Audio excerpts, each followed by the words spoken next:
स्वर्गीय सेठ घनश्याम दास बिरला। उन्हीं के द्वारा निर्मित अल्बर्कर्क रोड स्थित ये विशाल एवं भव्य इमारत कभी बिरला हाउस के नाम से प्रसिद्ध था। भारत के स्वतंत्रता संग्राम में विशेषकर 1945 से 1948 तक की राजनीति बिरला हाउस का ही अहम स्थान रहा है।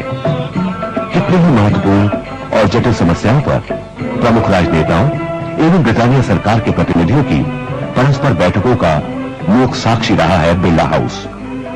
महात्मा गांधी ने भी इसी दौरान बिरला जी का आतिथ्य स्वीकार किया और यही बापू ने अपने जीवन के अंतिम वो 144 दिन व्यतीत किए जब राष्ट्र बड़ी ही संकट की घड़ी से गुजर रहा था।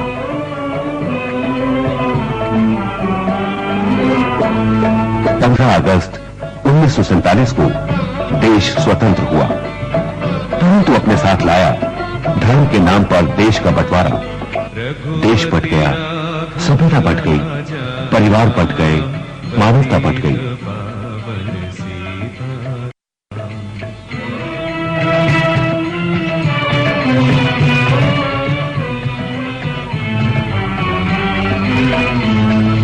रघुपति राजा राम विश्व को शांति, अहिंसा, करुणा एवं सबके प्रति सद्भाव का संदेश देने वाला भारतवर्ष घृणा, द्वेष एवं मजहबी भेदभाव की भाव अग्नि की लपटों में अपनी ही संतति को नष्ट होते असहाय देख रहा था।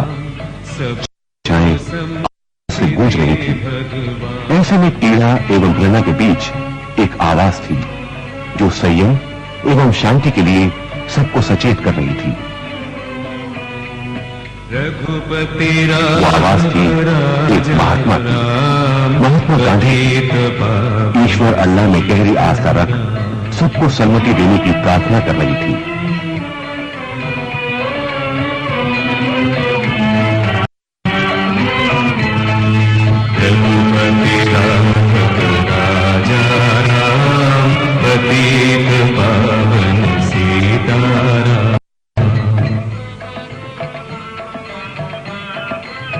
दुखी पीड़ित जनमानस प्रतिदिन इस अमृतवाणी के पान के लिए बापू की प्रार्थना सभा में बिरला हाउस आते, उनसे अपना दुख बांटने। राजनेता आते मार्गदर्शन पाने, जटिल समस्याओं के समाधान ढूंढने। भारतवर्ष का बंटवारा गांधी जी की इच्छा के विरुद्ध हुआ था। दो भाई धर्म के नाम पर भूमि के टुकड़े के लिए लड़े। पिता असहाय नतमस्तक उनकी अवहेलना कर जब बंटवारा हो ही गया तो बापू चाहते थे कि परस्पर सद्भाव बना रहे और अंतिम क्षणों तक इसी प्रयास में बापू जुटे रहे। बापू की शांत वाणी आहत हृदय को जीवन से संघर्ष करने की प्रेरणा देती। एक आशा की लहर पहुंच जाती। अभी मानवता जीवित है, बापू हैं, सबका मार्गदर्शन करेंगे। क्या अचानक शुक्रवार 30 जनवरी 1948 को साढ़े 5:17 पर प्रार्थना सभा को जाते वे कदम सदा के लिए जड़ हो गए।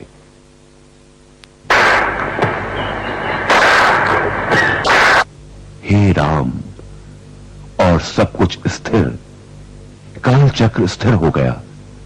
वेदना से भरा सूर्य जहां छिपा रक्त रंजित क्षितिज के उस पार बापू नहीं रहे।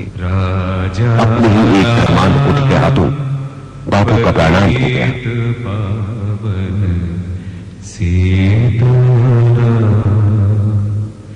ईश्वर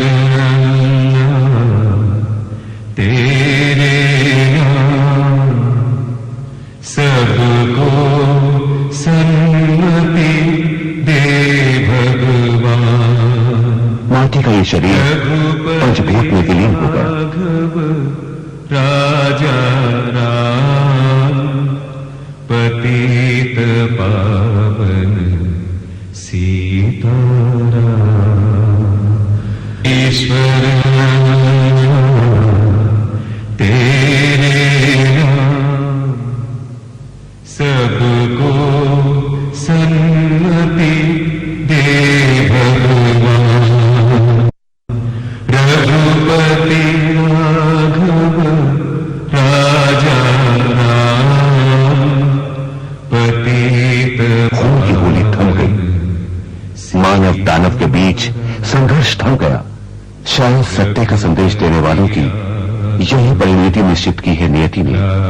नहीं, ये सही नहीं। मृत्यु पर भी विजय पाता है सत्य, केवल सत्य।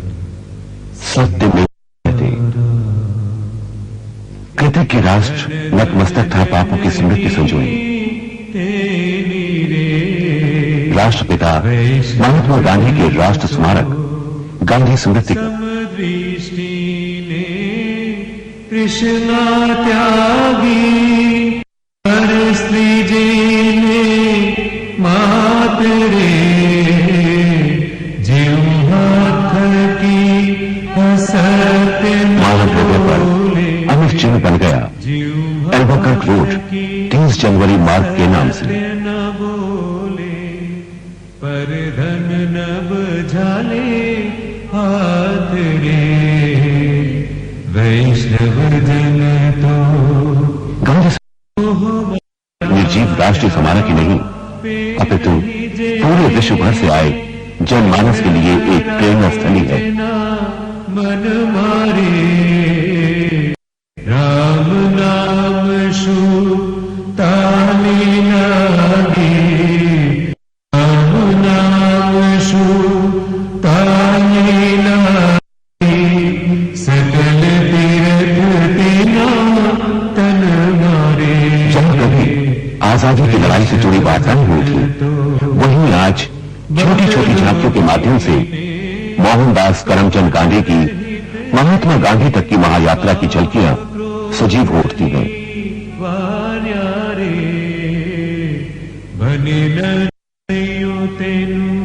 दर्शन करता दर्शन करता यहां आने वाले बहुत से लोग इस सोच में भी डूबे पाए गए हैं कि दीनहीन, उपेक्षित, शोषित जन की पीड़ा को अपने हृदय में छुपाए ये महात्मा क्या इतने वैभव से परिपूर्ण राजप्रसाद में निवास करते थे? पर दुखी उपकार तो यही लोग दूसरे ही क्षण श्रद्धा से नतमस्तक हो जाते हैं जब इस भव्य इमारत के कोने में एक साधारण से कक्ष में सब सुख सुविधाओं से दूर भारत मानस से अपने को जोड़ते साधारण जीवन जीते बापू के कक्ष का अवलोकन करते।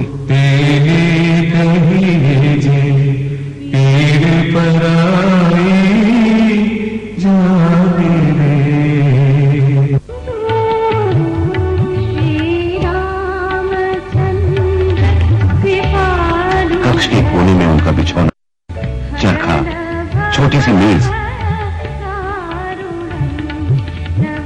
भगवत गीता की प्रति, रुद्राक्ष की माला, पानी की बोतल, पीकदान और जापानी बौद्ध भिक्षु दिए हुए 3 बंदर, बुरा ना बोलो, बुरा ना देखो, बुरा ना सुनो का संदेश देते हुए।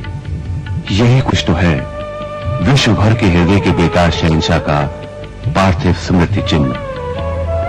क्या यही छोड़ गए बापू अपनी कुल पूंजी?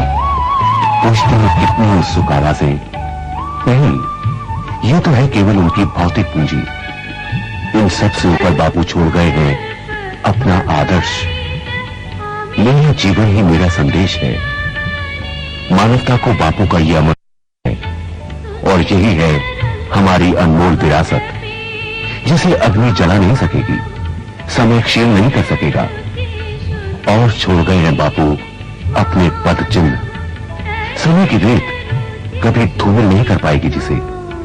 हाँ, रास्ता कठिन है, पर सत्य की राह को खोजता हर वो पथिक इस पथ पर चल अपने लक्ष्य तक अवश्य पहुंचेगा।